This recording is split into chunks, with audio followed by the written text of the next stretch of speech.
OLE, the utopian world of online education. Hello students, welcome to OLE accountancy session. So आज हम capital account में आगे पढ़ेंगे। सो आज का हमारा जो टॉपिक होगा वो होगा शेयर कैपिटल।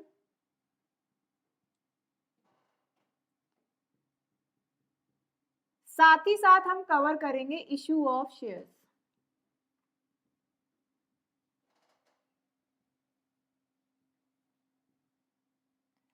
सबसे पहले हम स्टार्ट करेंगे शेयर कैपिटल से कि शेयर कैपिटल होता क्या है।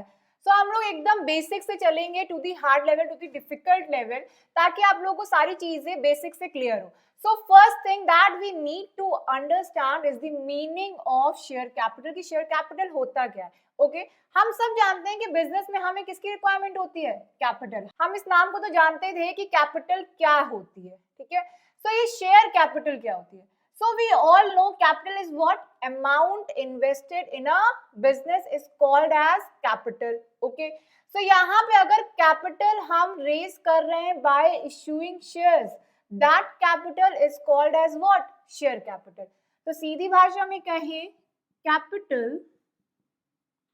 that is raised by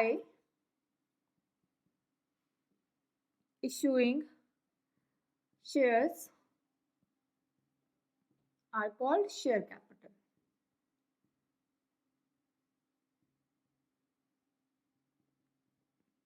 Okay. So this is the meaning of share capital. Company की वो कैपिटल या बिजनेस की वो कैपिटल जो शेयर इश्यू करके ली गई हो। ओके यहाँ पे शेयर्स आपका क्या होता है, हम पहले ही सेशन में पढ़ चुके हैं कि जैसे पूरी कंपनी के शेयर्स को बांट दिया जाता है कुछ यूनिट्स में। ओके दीज स्मॉल यूनिट्स, इन्हें हम कहते हैं क्या, शेयर्स। ठीक है जितनी भी कंपनी की कैपिटल की रिक्वायरमेंट होती है regarding any project, regarding business या कोई न्यू प्रोजेक्ट की रिगार्डिंग, उसकी जितनी कैपिटल की रिगार्डिंग होती है उसे कन्वर्ट क्या कर दिया जाता है, स्मॉल यूनिट्स में। जैसे हमने पढ़ा था कि 10 लाख की रिक्वायरमेंट है, ठीक है 10 लाख रुपीस की कैपिटल की रिक्वायरमेंट है, उसे 1 लाख शेयर्स में डिवाइड कर दिया और हर एक शेयर की वैल्यू रख दी गई ₹10। यहाँ पे हमने एग्जांपल क्या लिया कि पूरे कंपनी की कैपिटल की जैसे अभी करंट रिक्वायरमेंट है 10 लाख, उसे डिवाइड कर दिया गया है 1 लाख के शेयर्स में। मतलब ये रिक्वायरमेंट कैसे पूरी करी जाएगी, यहाँ पे अब इश्यू करे जाएंगे शेयर्स। सपोज 1 लाख के शेयर्स इश्यू कर दिए गए मार्केट में या अपने रिलेटिव्स या फ्रेंड्स को, कितने रुपए पे, एक शेयर की वैल्यू थी 10 रुपए। तो अल्टीमेटली अगर 1 लाख शेयर सब्सक्राइब हो जाए तो कंपनी के पास कितने रुपए आ जाएंगे, 10 lakh. So this is the capital that company raising by issuing what? Shares. And ये क्या है, शेयर की वैल्यू। तो यहाँ पे कंपनी जब कैपिटल रेज करे by issuing share in the market, that capital is called as share capital. Okay यहाँ मतलब हमें क्लियर हो चुका है कि शेयर कैपिटल क्या होती है। आप लोगों ने अगर ध्यान दिया होगा तो आपके पेरेंट्स भी कभी कभी शेयर मार्केट के बारे में बात करते हैं। आपने टीवी पे भी काफी देखा होगा कि यहाँ पे एक शेयर मार्केट अलग ही चल रहा होता है, ठीक है। वहां की बात हम कर रहे हैं जहां पे ये शेयर्स की डीलिंग होती है। खुद आपके पेरेंट्स भी कभी कभी शेयर्स में इन्वेस्ट करते ही हैं, हर कोई इन्वेस्ट करता है। यहाँ पे उसी लेवल की बात हो रही है कि कंपनी कैसे कैपिटल रेज करती है बाय इशूइंग शेयर्स, उसकी अकाउंटिंग कैसे होगी वो हम इस चैप्टर में पढ़ेंगे। ओके यहाँ पे हमने मीनिंग समझ ली, this is the meaning of share capital. अब यहाँ पे शेयर कैपिटल के टाइप्स देखेंगे। Next is types of share capital. पहला टाइप है ऑथराइज्ड और रजिस्टर्ड और nominal.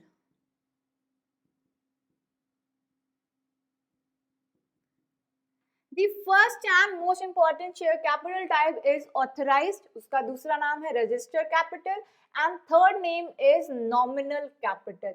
What type of this capital? इस शेयर कैपिटल का मतलब ये होता है, ये वो शेयर कैपिटल होगी जब कंपनी रजिस्टर करेगी अपने आप को तो वो बताएगी कि वो कितना मैक्सिमम कैपिटल रेज करेगी बाय इशूइंग दी शेयर्स।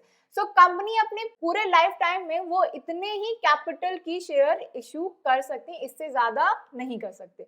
तो एक तरह से कह सकते हैं कि जब कंपनी का रजिस्ट्रेशन होता है और उन्हें मेमोरेंडम ऑफ एसोसिएशन बनाना पड़ता है तो उसमें उन्हें ऑथराइज्ड कैपिटल मेंशन करनी होती है कि वो कितनी अपने पूरे लाइफ टाइम में शेयर की हेल्प से कैपिटल रेज करेंगे. So it defines the maximum limit of the capital that a company can raise by issuing shares. Okay, so ये आपकी क्या है, ऑथराइज्ड कैपिटल आपकी क्या हो गई, maximum limit of raising capital through shares. Clear. तो यहां हम देख सकते हैं maximum limit of capital to be raised through shares. Okay. So पहली होगी लिमिट डिसाइड होगी कि कितने आप कैपिटल रेज कर सकते हैं शेयर्स की हेल्प से. So the second is issued share capital. Okay, so what is issued share capital? After defining what's the maximum limit of the capital that can be raised through shares, second is कि company कितने share capital issue करती है. यहाँ पे उन shares की बात हो रही है, उस कैपिटल की बात हो रही है जो कि अब एक्चुअली में पब्लिक में इश्यू होंगे, ठीक है, फॉर रेजिंग दी कैपिटल. सो हम कह सकते हैं ये वो पार्ट है शेयर का जो कि इश्यू होता है किसे, पब्लिक को. सो ये हम कह सकते हैं that part of share capital that is issued to public. Okay, so public में अब क्या होगा, मार्केट में हम इस शेयर कैपिटल को इश्यू करेंगे, अपने शेयर्स इश्यू करेंगे ताकि पब्लिक उसे क्या कर सके, सब्सक्राइब कर सके. और यही हमारा थर्ड टाइप होगा, सब्सक्राइब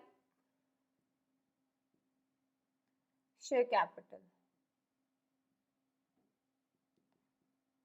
अब कंपनी करती क्या है, जब उसे कैपिटल की नीड होती है तो वो लोग क्या करते हैं, प्रोस्पेक्ट की हेल्प से वो लोग शेयर्स इश्यू करते हैं. ठीक है, तो जब शेयर्स इश्यू करते हैं तो एक तरह से वो जो प्रोस्पेक्ट होता है जिसमें सब चीजें मेंशन होती हैं, कंपनी का नाम मेंशन होता है, कंपनी का कितना कैपिटल रेज कर रही है मेंशन होता है, कंपनी का एड्रेस मेंशन होता है, शेयर की वैल्यू मेंशन होती है और कितना अमाउंट पे करना पड़ेगा उन शेयर्स को सब्सक्राइब करने के लिए, ये सब चीजें मेंशन होती हैं. ठीक है, सो ये हो गया प्रोस्पेक्ट. ये एक तरह से क्या है, एक इन्विटेशन दिया जा रहा है to the public to subscribe the shares. So जब पब्लिक उन शेयर्स को परचेज कर लेती है, इसे कहते हैं subscription of shares.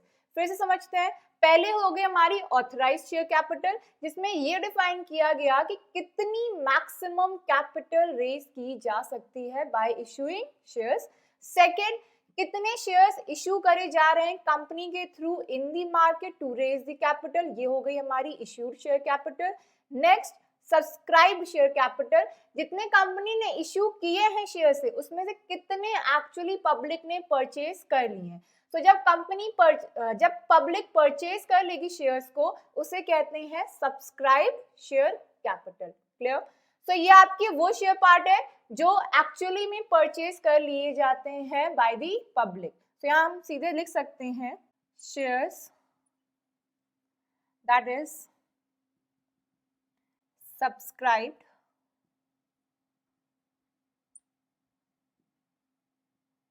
by the public. Okay, so those part of the shares that is actually purchased by the public are called as subscribed share capital. तो सब्सक्राइब करने के लिए पब्लिक को कुछ नहीं करना होता है, जो इंटरेस्टेड इन्वेस्टर्स होते हैं, जो इन्वेस्ट करना चाहते हैं उस पर्टिकुलर कंपनी के शेयर्स में, वो कुछ नहीं, वो एप्लीकेशन अमाउंट पे करते हैं and they start investing in the company. Okay, so ये एक ओपन इन्विटेशन होता है to all the investors who wants to invest in the company by purchasing their shares. Okay, so ये third type हो गया. अब इसी तरह हम देखेंगे अपना fourth type. The fourth type is called up capital.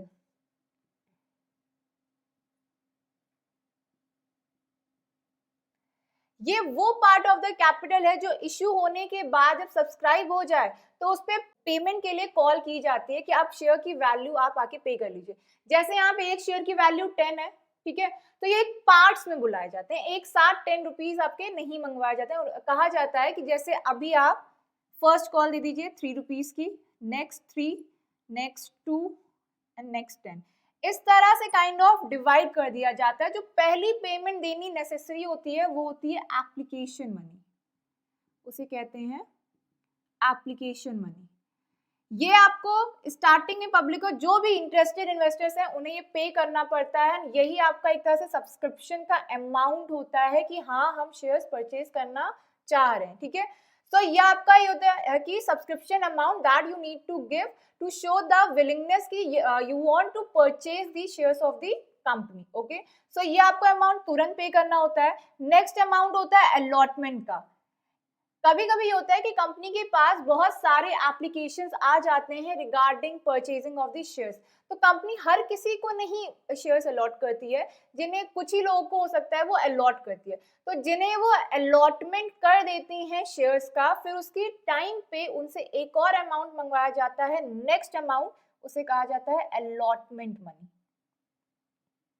Okay. फिर बाद में आप इसे नेक्स्ट कह सकते हैं, फर्दर कॉल किया जाता है फर्स्ट कॉल, एंड ये होती है हमारी फाइनल कॉल, ओके। सो आप देख रहे हैं शेयर की जो 10 रुपीज की वैल्यू है वो एक साथ नहीं मंगाई जाती शेयर से, वो धीरे धीरे करके उनसे मंगवाई जाती है, ठीक। सो जो अमाउंट कॉल कर दिया जाए, जैसे 10 में से आपका 8 रुपीज कॉल्ड अप कर दी जाए, ठीक, 10,000 1 लाख इशू करें, 1 लाख में से 8 रुपीज पर शेयर कॉल किया गया। तो ये जो 8 रुपीज पर शेयर कॉल की गई है ये हो जाएगी हमारी कॉल्ड अप कैपिटल, मतलब इतनों से पैसा मंगवाया गया है, अभी भी 2 रुपए कॉल नहीं किए गए हैं, 2 रुपीज पर शेयर अभी कॉल नहीं किए। तो वो हो जाएगी हमारी uncalled up capital, uncalled up capital, okay. So जिनसे पैसा, जितने अमाउंट तक शेयर्स की वैल्यू मंगा ली जाएगी, जैसे यहाँ पे अप टू 6 मंगा ली गई है एंड 2 रुपीज पर शेयर नहीं मंगाया गया है, तो जितना मंगा लिया गया है उसे हम सिंपली कहेंगे कॉल्ड अप कैपिटल, एंड जितना अमाउंट शेयर की वैल्यू की नहीं मंगाया गया है उसे कहेंगे अनकॉल्ड अप कैपिटल, ओके। तो यहाँ सिंपली आप एग्जाम्पल समझ सकते हैं कि जैसे 1 लाख रुपए के शेयर्स इशू करे गए, उसमें से सिर्फ और सिर्फ कंपनी ने अभी पेमेंट कितने की मांगी है, 8 रुपीज पर शेयर की मांगी है, ठीक है। तो ये जो 8 रुपीज पर शेयर की मांगी, तो हम कहेंगे कि कंपनी ने कितने शेयर वैल्यू को कॉल किया, 8 रुपीज पर शेयर, ठीक। सो ये हो जाएगी हमारी कॉल्ड अप कैपिटल। सो ये हो गई कॉल्ड अप कैपिटल के बाद फिफ्थ पेड अप कैपिटल।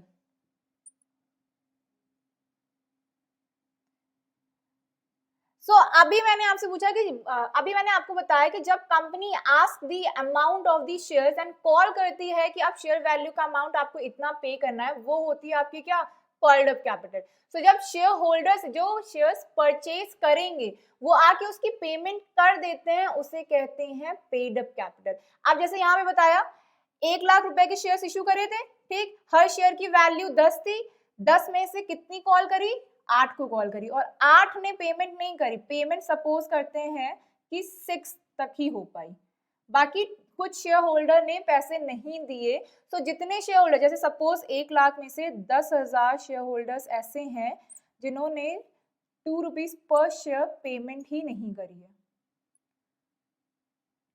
ठीक, दिस इज नॉट पेड, ये पे ही नहीं किया गया शेयर होल्डर, तो इसे कहेंगे calls in arrear, calls in arrear, मतलब इनसे शेयर की वैल्यू मंगाई गई थी but they decline the payment, इन्होंने आके पेमेंट नहीं करी शेयर की। सो जो शेयर की वैल्यू की पेमेंट नहीं करी जाएगी उसे हम कहते हैं calls in arrear. It means call तो किया गया पर पेमेंट रिसीव नहीं हुई, ओके। सो यहाँ पे अगेन कुछ टिपिकल टर्म्स थे। पहला कॉल्ड अप कैपिटल, जिस शेयर वैल्यू की प्राइस मंगा ली जाएगी that is called up capital, and जो पे कर दिए जाएंगे शेयर होल्डर की द्वारा उसे कहेंगे पेड अप कैपिटल, एंड जो पे नहीं होगा उसे कहेंगे calls in earlier. Okay, so ये सारे टर्म्स आई होप क्लियर है। अब हम देखेंगे next type. The next type is reserve capital. Okay, so what is reserve capital? अभी मैंने आपको एक माइनर सा डिफरेंस बताया कि जो कैपिटल का प्राइस कॉल कर लिया जाता है उसे क्या कहते हैं? Called up. जैसे 10 में से 8 ही कॉल किए गए, हर शेयर की वैल्यू का कितना अमाउंट कॉल किया गया? 8। So this 8 rupees will be called as called up capital. Okay, and जो बचा हुआ 2 है, this 2 rupees will be called as uncalled up capital.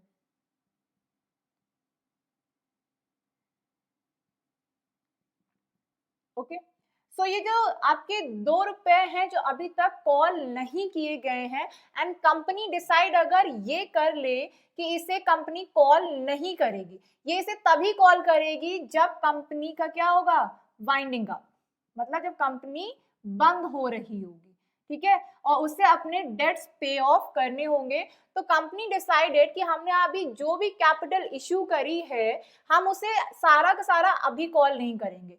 कुछ शेयर होल्डर्स को हम ड्यू पे रखेंगे कि जैसे हमने 1 लाख शेयर्स इशू करे हैं, सो इस 1 लाख में से हम सिर्फ और सिर्फ पेमेंट अभी कॉल करेंगे 8, एंड ये जो 2 रुपए बचे हुए हैं शेयर्स की वैल्यू को, ये एकदम लास्ट में कॉल की जाएगी जब कभी भी कंपनी बंद होगी और डेब्ट्स को पे करने की बात होगी। ठीक, सो इसके लिए कंपनी को एक स्पेशल रेजोल्यूशन पास करना पड़ता है।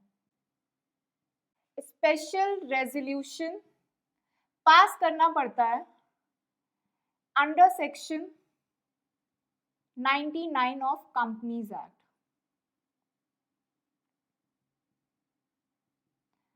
सो इस तरह का ये जो रिजर्व ये लोग क्रिएट कर रही हैं, जो कंपनी क्रिएट करती है by not calling out the whole amount of the share value, and ये जो रिजर्व में लेके चलते हैं कि इन शेयर होल्डर से बाद में पैसा लिया जाएगा। ठीक, अगर देखा जाए तो 1 लाख इंटू 2, तो यहाँ हमारे पास कितना है? 2 लाख का रिजर्व कंपनी लेके चल रही है, जो वो अभी शेयर होल्डर से अमाउंट मंगवा नहीं रही है। ये वो अमाउंट कब मंगवाएगी? जब कंपनी बंद हो रही होगी या कंपनी बहुत ही लॉस में होगी तब। ठीक है, सो कंपनी डिसाइडेड कि इतना अमाउंट हम शेयर होल्डर से नहीं मंगवाएंगे। We will called up only in the case of winding up, मतलब जब कंपनी बंद हो रही होगी, सारे डेट्स पे करने होंगे, लोन्स पे करने होंगे, that time company will need extra amount, तो यहाँ से हम ये अमाउंट जनरेट कर लेंगे।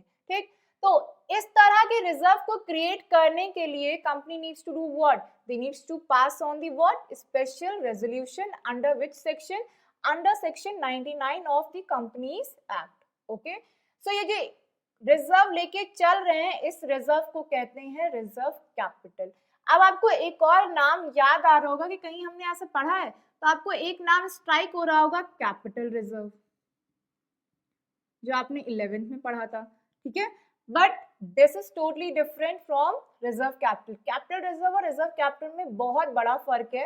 रिजर्व कैपिटल को क्रिएट करना नेसेसरी नहीं है, कंपनी की चॉइस होती है वो क्रिएट करना चाहें या ना चाहें। ठीक है, so it is not compulsory, ये हमारा क्या है? कंपल्सरी नहीं है। ऑन द अदर हैंड, जो कैपिटल रिजर्व होता है, जो आपको नाम स्ट्राइक कर रहा हो कि कुछ तो ऐसा पहले पढ़ा है, वो कुछ ऐसा पहले आपने कैपिटल रिजर्व पढ़ा था, जो कि इसकी मीनिंग टोटली डिफरेंट होती है। कैपिटल रिजर्व वो रिजर्व होते हैं जो कैपिटल प्रॉफिट से क्रिएट किए जाते हैं। So capital reserve are those reserve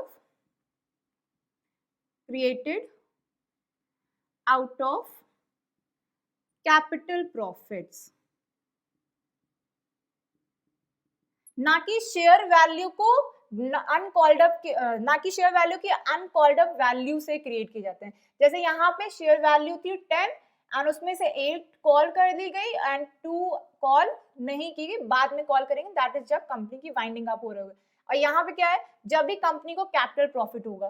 तो कैपिटल प्रॉफिट कब कब होगा? जब भी फर्म अपने फिक्स एसेट बेचेगी। अब जैसे कंपनी का ये काम तो है नहीं कि फिक्स एसेट बेचना, तो those income that is incidental to the business, ठीक, जो उनका रोज का बिजनेस नहीं होता है, for example selling fix assets, and fix asset जब बेचे गए तब उन्हें हुआ प्रॉफिट।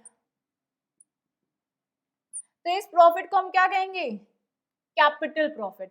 सिमिलरली जब कभी भी कंपनी के एसेट का रीवैल्यूएशन होता है, मतलब उनको दोबारा इवैल्यूएट किया जाता है, तो कुछ एसेट्स की वैल्यू ज्यादा इवैल्यूएट, जैसे अब लैंड है, ठीक है, लैंड को दोबारा रीवैल्यूएट किया गया कि अभी इसकी क्या वैल्यू, अभी तक बिजनेस में उसकी वैल्यू कम कंसिडर करी जा रही थी, सो रीवैल्यूएशन भी किया गया, तो उसमें भी निकल के आया कि हाँ हमें क्या हो रहा है, प्रॉफिट हो रहा है। सो यहाँ पे revaluation of land and building या आपका अदर पार्ट्स में जैसे डिबेंचर्स या शेयर्स इशू करे और उनसे जब पैसे वापस भेजे गए तो आपको वहां पे प्रॉफिट हुआ, ठीक है। सो इस तरह के प्रॉफिट्स को कहते हैं हम capital profit. So these are the capital profits and इन्हें यूज नहीं किया जाता है, इन्हें रिजर्व में रखा जाता है एंड इस तरह के रिजर्व को कहते हैं capital reserve. Okay, capital reserve create करना मैंडेटरी है, it is mandatory.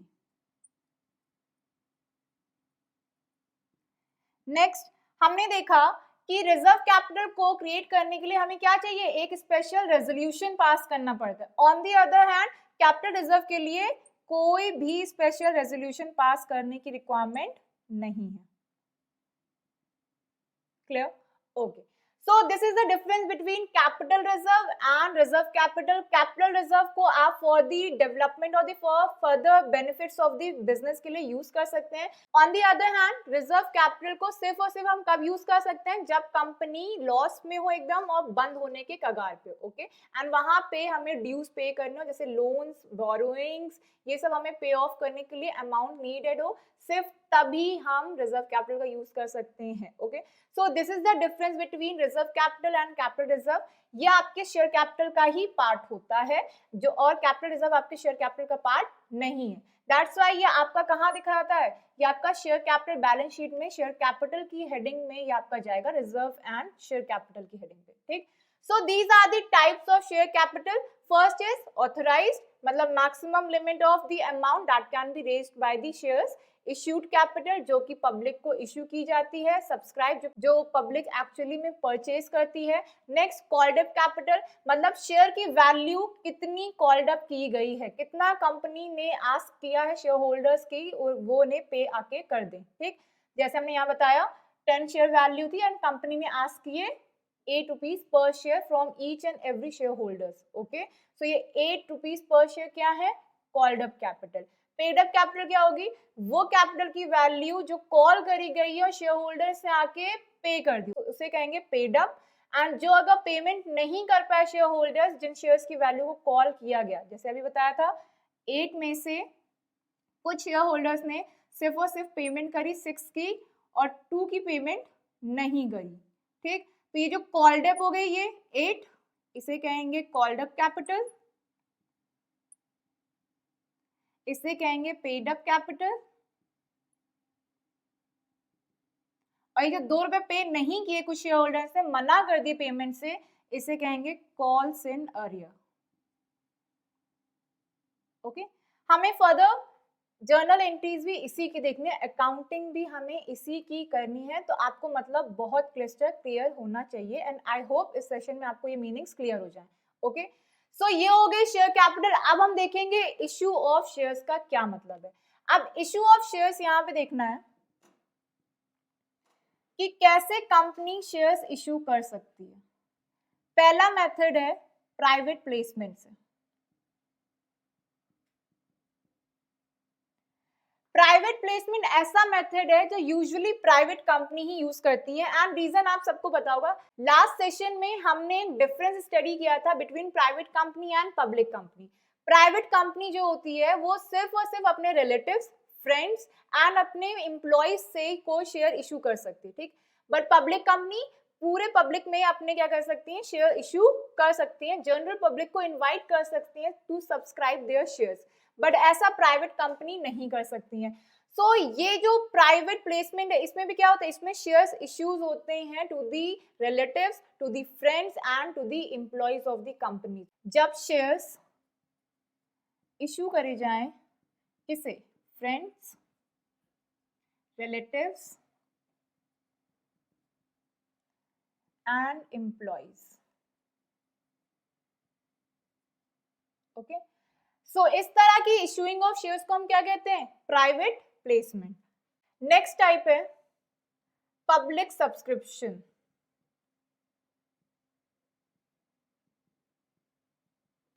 So what is public subscription? Public subscription में हम यहाँ देखते हैं कि हाँ, पब्लिक कंपनी को जनरली क्या होता है, अलाउ होता है कि वो अपने शेयर्स किसे इशू कर सकती हैं, जनरल पब्लिक को इशू कर सकती हैं।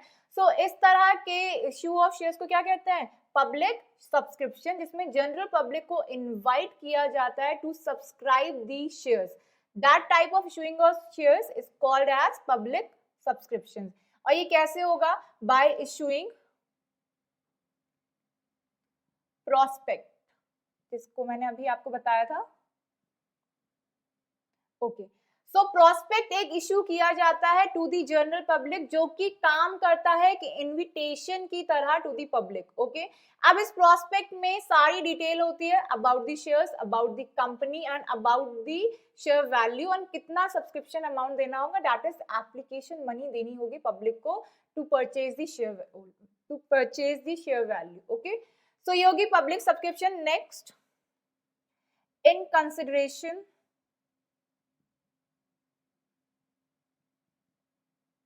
for purchase of assets.